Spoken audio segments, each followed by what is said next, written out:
you need to move faster as an investor, and the entrepreneur, as I said, need to build products that are more agile and more adaptive into what's going on in the environment. Welcome to 20-Minute Leaders. Just sit back, relax, and learn from the leaders of today. It's a journey. Each one is different, unique, inspiring. Let's get started. This episode is powered by J Ventures, a community-driven VC fund in Silicon Valley, in partnership with Lomitech, and sponsored by Homeward Ventures, Hippo Insurance, Upwest, Hillel at Stanford, Leap, and Birthright Excel. Hello and welcome to another exciting episode of 20-Minute Leaders. I am joined today by a good friend and amazing investor, Lee Moser, managing partner and founder of AnD Ventures. As a former partner of iAngels VC, Lee headed partnerships and investor relations for the organization, worked with hundreds of investors, family offices, and corporations worldwide. Prior to that, Lee was chief of staff to the Israeli Ambassador Michael Oren in Washington, D.C., and a senior consultant to Blackrock. Lee holds a bachelor's degree from Tel Aviv University and an MBA from Kellogg Northwestern. Lee Moser, welcome to 20-Minute Leaders. How are you? Hey, Michael. Great. Happy to be here. Very happy that you're here. AnD Ventures, I love what you guys are doing. I'm a big fan and a big friend. And more importantly, at this point, I'm excited to hear about your journey, your personal journey, how you've come to be an investor in the VC world. Previously, iAngels, now AnD Ventures. But before that, chief of staff to Michael Oren, Israel's ambassador to the United Nations. And you know, the journey is non-trivial. A lot of lessons that I'm excited that you'll share with me, hopefully, and you know, finish this conversation with a bigger sense of understanding of what are the different journeys that people are undertaking, how does that impact their lives and their values and understandings. And so I've talked enough. Lee, walk me a little bit through your own experience. First, how do you even get to be chief of staff to the Israeli ambassador? Wow. Okay. So everything that we do in life is basically our network. And I really believe in that. The connection you have in people, what you do in people, and the history that you share with people.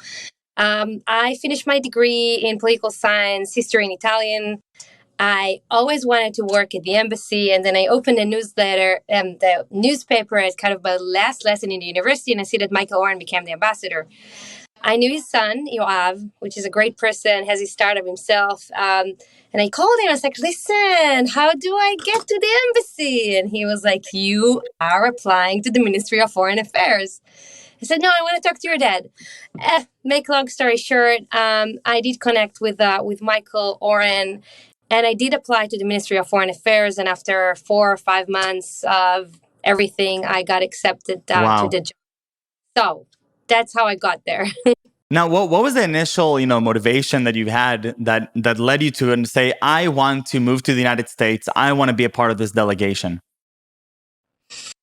I always liked politics. Always find it fascinating. And I think the heart of the international relationship of Israel is in the U.S. So being in D.C. With a quite challenge time between Obama and Netanyahu was a place I wanted to be. I wanted to learn, and it was a dream for a long time. It was a dream, like since I remember myself, I wanted to be in the foreign ministry. So very cool. Now, the day-to-day of a chief of staff, I know what a chief of staff does to, a CEO or a president of a company, but what does a chief of staff do in diplomacy world? So it's a combination, I would say, of politics, advisory, public affairs. It's like the embassy in DC, it's like a little government. So you have the Ministry of Foreign Affairs, Ministry of Defense, Finance, Congress, whatever. And you need to be the person in the middle that helps the ambassador to facilitate between all of that, and also overseeing internal and external politics and policy. So if it's between the offices in Israel and parties, as we know, it's not easy when you have a prime minister for one party and a foreign minister for another party, or if it's between the member of Congress, even, helping them understand each other when you're Israeli and they're American. Sure. And it's a lot of networking. It's a lot of networking.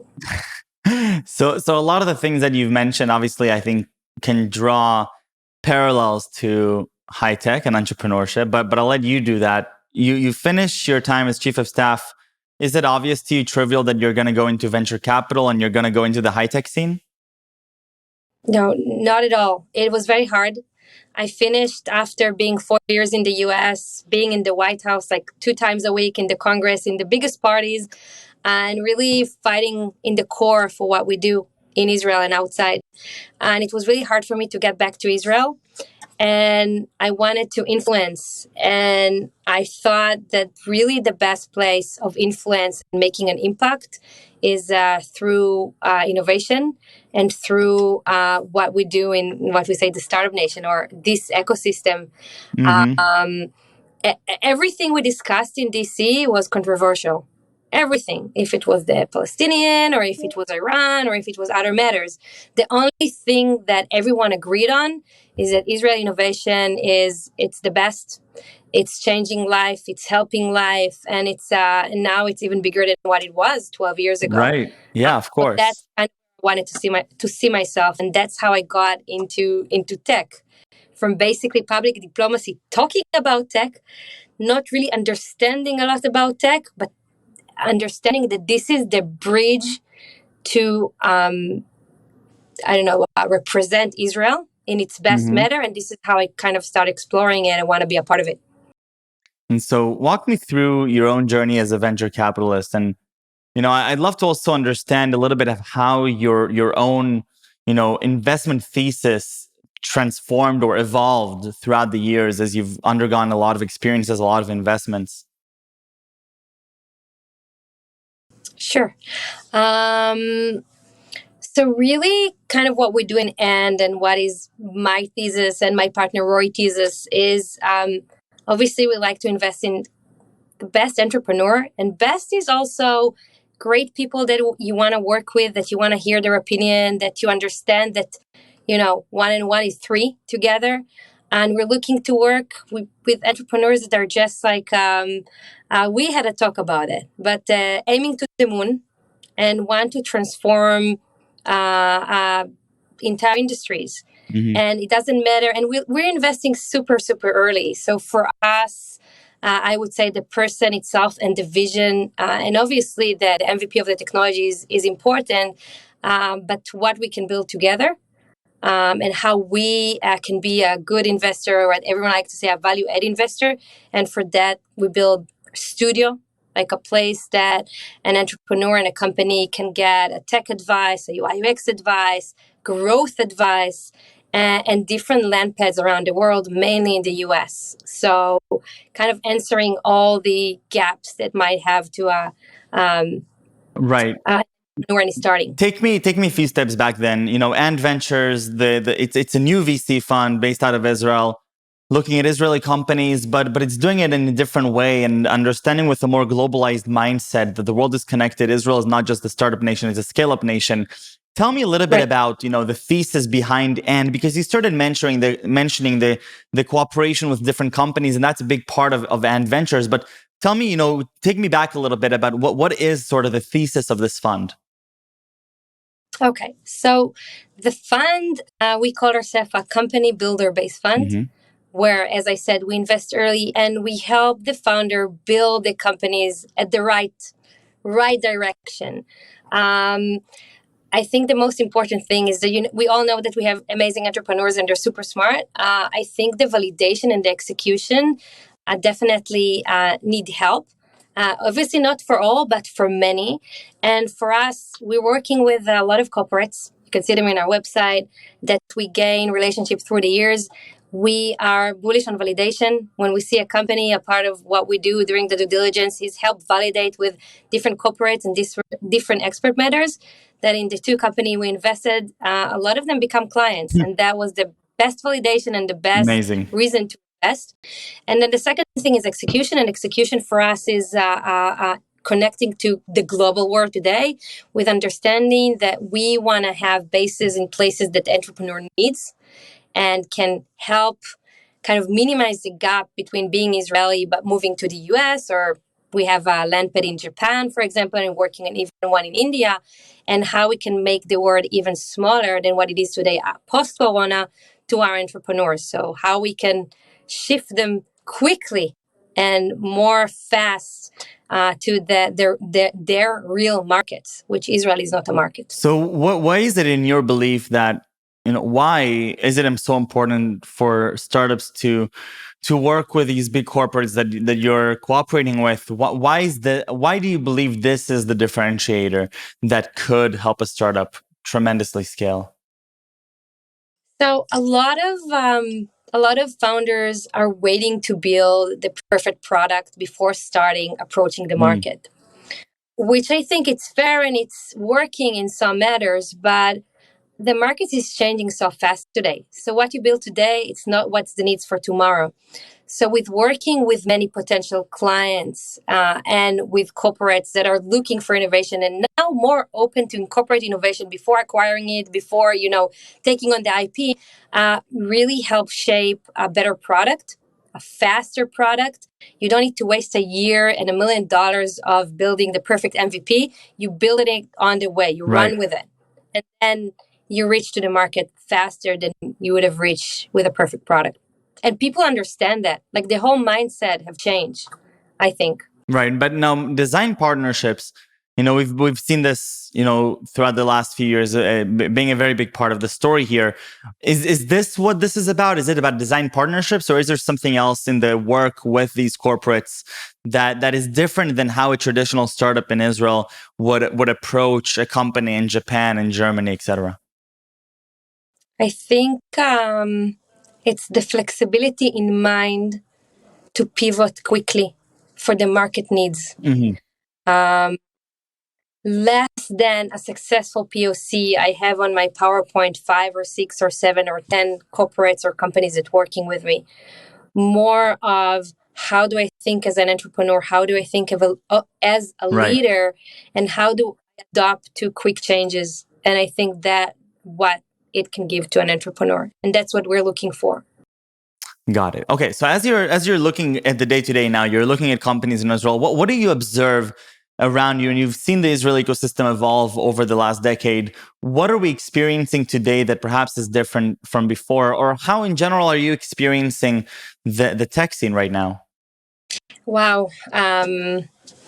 So what I see now, it's not what I saw half a year ago and not what I saw a year ago. I think we have an ecosystem on steroids.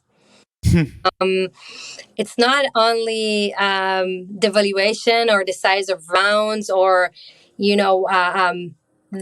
it's a fast environment. You build fast products. And I think the scalability of Israeli entrepreneurs today is much bigger and faster than it was a half a year ago and a year ago, both from what we see and happening with, all the IPOs and the SPACs and really the big visions that are now coming into reality from founders that we know, we grow up with, we want to be there. Like the world is, it's small right now. And both with everything is now faster. You invest it for us. When you invest in a company, half a year later, you have a follow-on round. It doesn't used to be like that. It was, a year and a half between rounds. And if it's super rapid, it's a year and you do a safe. Now, no. You invest. After half a year, there is another round. The growth round can be in a year from your seed investment. And you need to move faster as an investor. And the entrepreneur, as I said, need to build products that are more agile and more adaptive into what's going on in the environment. But also, by the way, it's also the traction needs to come faster than it used to be. Right. So I'm hearing all around there's different expectations from all parties. How does this change your work on the day-to-day basis? How does it change the way that you think about a deal? How does it change the way that you do your due diligence?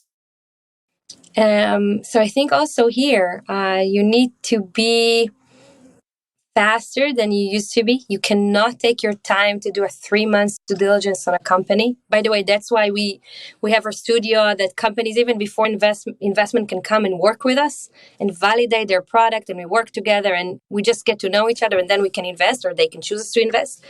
I think you need to make faster decisions. Like you need to, if you invest or not. You can't really take your time in that kind of atmosphere.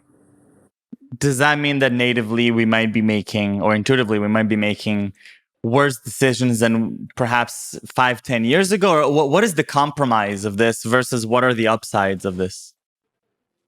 Yeah, there is a compromise. First of all, you're going to lose deals, Right. good deals. Uh, for me, it's hard, even though I say that this is what you need to do, it's still hard for me to make a very, very fast investment decision. So you will lose more deals. Some of them will be amazing and some of them you shouldn't invest. Mm-hmm. And also you will need to use your network in doing your DD. You're not the smartest person in the room, not me, not my partner, not our other partners. We want to use people that work with us and work with us in the past and our industry expert to validate the company and then aggregate it into our investment memo and what we think, all the information we think we need to have. Right. And we definitely need to use a lot of expert to kind of combine the minds of doing the due diligence. And in your own mind, where are we headed right now? So we've seen this dramatic shift in the last 5 to 10 years. What's, with AnD Ventures, a new fund, you're going to be there for a while. What's going to happen in the next 5 to 10 years, do you think? I think we're going to see, I think this period probably going to last for, and again, I'm not, I don't know, but I think what we see today will stop eventually. I'm talking about maybe we'll say like a little bit of higher valuation that are not attached really to the revenue and the potential profit of the companies. And I think that the companies that are building a true deep technology will and raise the right round right now, the big rounds will be there to last. Okay. So it's time to raise money. If you can raise the money and raise the rounds that you think you should have to be able to have the capital in the following years, because I do think it's a little bit of a bubble. Right. That will explode soon. Got it. So obviously, I think that's an advice that I've been hearing from a lot of people, and I think it's a question of time. And I think it's a very, very interesting time to be an investor, an entrepreneur, anybody in the field. Lee, take me back a little bit to your own, childhood and journey, and what really sparked your curiosity? You mentioned that you were really into politics and diplomacy back before you were chief of staff. Now you're into the tech scene, entrepreneurship and innovation. Growing up, what were you really curious about? Wow, so many things. I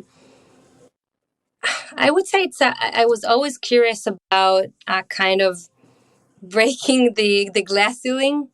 I always like to take myself one step forward and try to do things that it will be hard for me or that I wouldn't do. I did go with my passion when I studied history and political science because I did find politics interesting for a long, long time. I was a tour guide for many 18 to 26.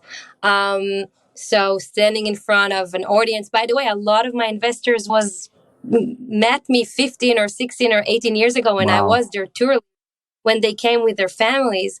So I think it gave me confidence, a sense of roots, where I'm from, what I want to do, what was here in the past. You're looking at, even just looking at Israel, 3,000 years ago, 2,000 years ago, the fragilence of being here, and that you need to really try and live the best and do the best for the time that you're here, I think reflected me and influenced me a lot. So I hope it answered the question, because it was, I'm super curious. So many things. And I can only assume that this curiosity then translates, immediately into your work today as you're meeting different companies on a daily basis and working on different verticals. What inspires you today as you wake up every day, new companies, working with portfolio companies, building the fund? Where do you gain your inspiration from? From a few places. I would say my family inspires me a lot, of how I want this world to be for my girls, and my partners. I have great partners. My co-partner Roy inspires me every day, and the founders that we work with, definitely. Even the one that we're not investing with, It's every day is to meet, 5 or 6 founders and their great idea and their great vision and the ability to help. And more than that, the ability to learn. So I find a home to my curiosity in tech, which is I great. love it. And if you had to choose a few words to describe yourself, or if I were to ask Roy, what would he choose to describe Lee? What would they be? Okay, he would say I'm fun. I'm brave. And I would say a leader. Like now I can say it after many years. So I think that's how I will describe myself. Or hopefully other will describe me than me describing myself. Lee, toda rabba. Thank you very, very much. This was wonderful. I loved hearing your journey, and best of luck with AnD Ventures. I look forward to co-investing together and seeing some amazing, amazing stories come out of this Scale Up Nation. And thank you very much for everything. Take care. Thank you, Mike. Of course.